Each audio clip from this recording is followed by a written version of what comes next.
दोस्तों आज हम बात करने वाले हैं भारत के प्रमुख राजवंश संस्थापक एवं राजधानी के बारे में। जैसे देखिए हर्यक वंश का संस्थापक कौन था? बिंबिसार। राजधानी क्या थी? राजगिरी। हर्यक मतलब हर एक वंश का हर एक सार कहाँ रहता है? राजा के घर में। हर एक सार राजा के घर में रहता है। तो हर एक मतलब हर्यक और सार मतलब बिंबिसार। राजा के घर मतलब राजगिरी। तो हर्यक वंश का संस्थापक क्या हो गया? बिंबिसार। राजधानी क्या होगी? राजगिरी। हर एक सार राजा के घर में रहता है। तो हर एक मतलब हर्यक और सार मतलब बिंबिसार और राजा के घर में रहता है मतलब राजगिरी। तो हर्यक वंश का संस्थापक बिंबिसार। राजधानी क्या हो गई? राजगिरी। उसी प्रकार देखिए मौर्य वंश, शुंग वंश और गुप्त वंश के बारे में लास्ट में बता रहे हैं ट्रिक से। इससे पहले हम सातवाहन वंश के बारे में जान रहे हैं। सातवाहन देखो, सातवाहन का पहला अक्षर क्या है? सा। तो सा क्या हो जाएगा? सिमुक। सातवाहन वंश का संस्थापक क्या हो गया? सिमुक। राजधानी क्या होगी? प्रतिष्ठान। इसी प्रकार देखिए बहमनी वंश का संस्थापक हसन गंग। राजधानी गुलबर्गा। तो देखो बहमनी का दूसरा अक्षर क्या है? हा। हास क्या हो जाएगा? हसन गंगू। हास क्या हो जाएगा? हसन गंगू। लास्ट वाला देखो गंगू का लास्ट वाला अक्षर क्या है? गु। गुस क्या हो जाएगा? गुलबर्गा। तो बहमनी वंश का संस्थापक हसन गंग। राजधानी गुलबर्गा। देखो बहमनी का दूसरा अक्षर हा से हो जाएगा हसन गंग और लास्ट वाला अक्षर क्या है? गु। गुस क्या हो जाएगा? गुलबर्गा। तो बहमनी वंश का संस्थापक हसन गंग। राजधानी गुलबर्गा। उसी प्रकार देखिए पुष्यभूत वंश का संस्थापक कौन रहेगा? पुष्यभूत। राजधानी थानेश्वर। देखो इसे कैसे याद करेंगे? तो देखो पुष्यभूत है तो पुष्यभूत और भूत किसके ईश्वर होते हैं? थाना के ईश्वर। भूत किसके ईश्वर होते हैं? थाना के। तो राजधानी क्या हो जाएगी? थानेश्वर। पुष्यभूत वंश का संस्थापक पुष्यभूत। राजधानी थानेश्वर का और कन्नौज। देखो गाहड़वाल वंश का संस्थापक चंद्रदेव। राजधानी वाराणसी। गाहड़वाल मतलब गढ़ा। गढ़ा कहाँ पे रहता है? चंद्रमाओं पर रहता है ना। तो गाहड़वाल गढ़ा कहाँ पे रहता है? चंद्रमाओं पे। तो गाहड़वाल वंश का संस्थापक चंद्रदेव। राजधानी वाराणसी। और देखो वाल है तो वा पे बड़ा की मात्रा है तो वास क्या हो जाएगा? वाराणसी। देखो गढ़वा कहाँ पे रहता है? चंद्रमाओं पे। तो गाहड़वाल का क्या हो जाएगा? चंद्रदेव। गढ़वा कहाँ पे रहता है? चंद्रमा पे। तो चंद्रदेव हो जाएगा। गाहड़वाल से चंद्रदेव और वास क्या हो जाएगा? वाराणसी। तो गाहड़वाल वंश का संस्थापक चंद्रदेव। राजधानी वाराणसी। उसी प्रकार देखें पल्लव वंश के लिए पसक याद कर लीजिए। पल्लव वंश के लिए पसक याद कर लीजिए।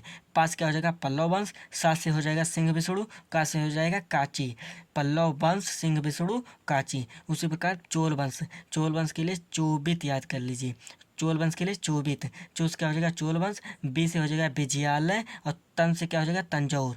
चोल वंश का क्या हो जाएगा? चोल वंश का विजयालय संस्थापक हो जाएगा। राजधानी तंजौर। उसी प्रकार देखिए राष्ट्रकूट के लिए राष्ट्रकूट की राजधानी क्या है? दंतदुर्ग। राष्ट्रकूट का संस्थापक क्या है? दंतदुर्ग और राजधानी क्या है? मानखेट। तो देखो इसे कैसे याद करेंगे? तो राष्ट्र के साथ क्या किया? कूट किया। राष्ट्र के साथ क्या किया? कूट। कौन सी कूट किया? दंत काट लिया दुर्ग में। दंत काट लिया दुर्ग में। तो इसे राजधानी में क्या माना जाएगा? खेट माना जाएगा ना। जब देखो राष्ट्र के साथ कूट करेगा और कुटवा क्या करे कि मतलब दंत काट लिया दुर्गवा में। जब दंत दुर्गवा में काट लेगा तो इसे क्या माना जाएगा? खेट माना जाएगा। खेट कौन सा खेट? मान्य खेट। इसे क्या माना गया? खेट। तो राष्ट्रकूट वंश का संस्थापक दंतदुर्ग। राजधानी क्या मानी जाएगी? खेट। कौन सी खेट? मानखेट। राष्ट्रकूट वंश का संस्थापक दंतदुर्ग। राजधानी मानखेट। राष्ट्र के साथ कूट किया। कौन सा कूट किया? दंत काट लिया दुर्ग में। तो इसे क्या माना गया? खेट। तो राष्ट्रकूट वंश का संस्थापक दंतदुर्ग। राजधानी मानखेट। गुलाम ये तो जाहिर सी बात है। गुलाम वंश का संस्थापक कुतुबुद्दीन ऐबक था। इसे सभी को पता है। अगर राजधानी नहीं पता है तो ला पे बड़ा एक मात्रा है तो लाहौर याद कर लीजिए। गुलाम में दूसरा अक्षर ला है। ला पे बड़ा एक मात्रा है। ला से लाहौर और दिल्ली बाद में बनी। देखिए खिजलिया के लिए क्या याद करेंगे? देखो खिजलिया जो था ना पहले का रहा जो खिजली रहा।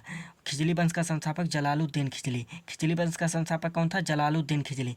खिजली के का भर ही खुजली। खिजली के खिलजिया के का भरा? खुजली। खिलजिया के का भरा? खुजली। और खुजली भई रही तो खुजलिया मिटाओ ना कानी के किलो ससुरा खरी लगा उतरा और किलो खरी लगा उतरा और जब किलो खरी लगा उतरा तभी उसकी खुजलियाँ मिटत रही। तो देखो खिलजी वंश का संस्थापक जलालुद्दीन खिजली और उसके ससुरा के का भरी?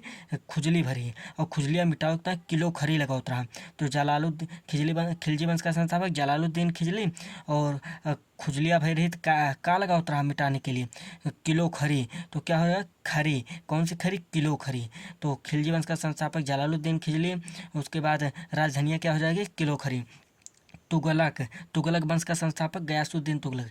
दूसरा अक्षर क्या है? गा, गा से क्या हो जाएगा? गयासुद्दीन तुगलक। गयासुद्दीन तुगलक के बाद कौन बना? मोहम्मद बिन तुगलक। ये कब बना? 1320 में।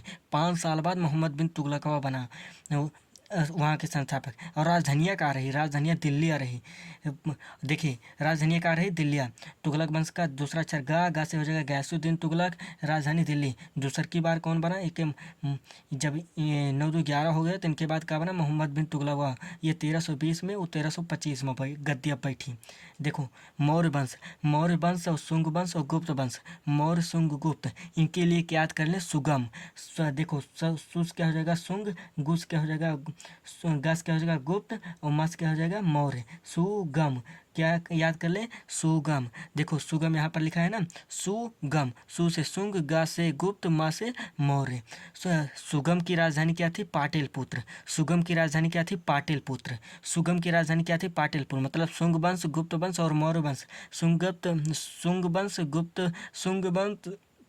गुप्त वंश और मौर्य वंश, तीनों की राजधानी क्या थी? पाटलिपुत्र। तीनों की राजधानी क्या थी? सुगम की राजधानी क्या थी? पाटलिपुत्र। देखिए मौर्य वंश तो जाहिर सी बात है चंद्रगुप्त मौर्य। शुंग वंश तो पुष्यमित्र शुंग संस्थापक।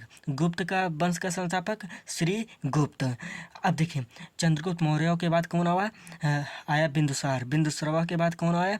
अशोक। अशोक आया। तो इसके लिए देखो मौर्य वंश का संस्थापक चंद्रगुप्त मौर्य, राजधानी पाटलिपुत्र। शुंग वंश का पुष्यमित्र शुंग, राजधानी पाटलिपुत्र। गुप्त वंश का श्रीगुप्त, राजधानी पाटलिपुत्र। देखें मौर्य शुंग गुप्त के लिए सुगम याद कर लेंगे, सुगम की राजधानी पाटलिपुत्र। और देखो संस्थापकों के नाम तो याद ही हो गए होगा। जय हिंद दोस्तों।